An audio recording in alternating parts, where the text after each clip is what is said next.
Palm Jumeirah. 2016-yilda Palma Jumeirah'da $440 bo'lgan bo'lsa, hozir 2026-yilda $850. Bu 93% ga narxi ko'tarildi degani. Creek Harbor. 2016-yilda $380 bo'lgan bo'lsa, 2026-yil hozir $720. Bu 89% ga narxi ko'tarildi degani. Dubai Islands. Bu yerda haqiqiy rekord urilgan. 2016-yilda $170 bo'lgan bo'lsa, 2026-yilda $750. Bu narxi 341% ga ko'tarildi degani. Blue Waters. 2016-yilda $630 bo'lgan bo'lsa, hozir 2026-yilda $1470. Bu 133% ga narxi ko'tarildi degani. Dubai South. Absolutniy rekord deb mashhur etiladi. 2016-yilda $50 bo'lgan bo'lsa, hozir 2026-yilda $330.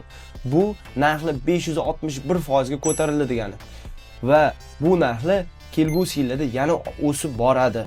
Bu raqamlar xudo xolisa o'sishda davom etadi va siz o'zingizga mos, ambitsiyangizga mos proyekt qaratayotgan bo'lsangiz, izohlarda Dubai deb yozib qoldiring va men sizlarga zo'r variantlarni tashib beraman.